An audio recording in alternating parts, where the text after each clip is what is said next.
আমরা মানুষকে বলেছিলাম যে আমরা সুশাসন দেব, মানুষকে আমরা বলেছিলাম যে আমরা একটি দেশ তৈরি করতে চাই যেই দেশে শিক্ষার্থী একটি সুন্দর শিক্ষার পরিবেশ পাবে। আমরা মানুষকে বলেছিলাম আমরা একটি দেশ তৈরি করতে চাই যেখানে নারী পুরুষ শিশু সকলে নিরাপদে রাস্তায় চলতে পারবে। আমরা মানুষকে যখন স্বৈরাচারের বিরুদ্ধে ফ্যাসিবাদের বিরুদ্ধে আমরা আন্দোলন করছিলাম তখন আমরা বলেছিলাম যে আমাদের উপরে যেরকম অত্যাচার নির্যাতন হচ্ছে, যেরকম গুম খুনের শিকার হচ্ছে রাজনৈতিক দলের নেতাকর্মীরা, আমরা চাই দেশে এমন একটি রাজনৈতিক পরিস্থিতি হোক যেখানে আমরা ডিবেট করব, কথা বলবো, কিন্তু এরকম পরিস্থিতি আমরা তৈরি হতে দেব না। এরকম অনেকগুলো আমরা কথা বলেছিলাম। প্রিয় নেতৃবৃন্দ, যেই কথাটি বলছিলাম, যুদ্ধ একটি শেষ হয়েছে, এখন আরেকটি যুদ্ধ শুরু হয়েছে। কি সেই যুদ্ধ? সেই যুদ্ধটি হচ্ছে আমরা মানুষকে যে কমিটমেন্ট দিয়েছিলাম সেই কমিটমেন্টগুলোর বাস্তবায়ন করা। এবং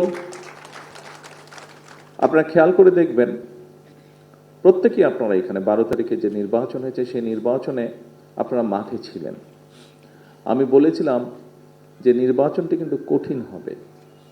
আপনারা প্রত্যেকেই পরতে পরতে সেটা কিন্তু অনুভব করেছিলেন। মানুষ আমাদের দলের পক্ষে, আমাদের ম্যানিফেস্টোর পক্ষে আমাদেরকে মানুষ সমর্থন দিয়েছে। যে নির্বাচনের আগের দিন পর্যন্ত এই ম্যানিফেস্টোটি ছিল বাংলাদেশ জাতীয়তাবাদী দলের ম্যানিফেস্টো। নির্বাচন হয়ে যাওয়ার পরে এবং ফলাফল বের হবার পরে, আমরা বিশেষ করে সরকার গঠন করার পরে এই ম্যানিফেস্টোটি আমাদের সরকারের তথা বাংলাদেশের জনগণের ম্যানিফেস্টোতে পরিণত হয়েছে।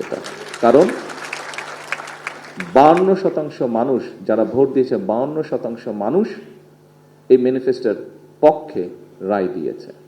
কাজেই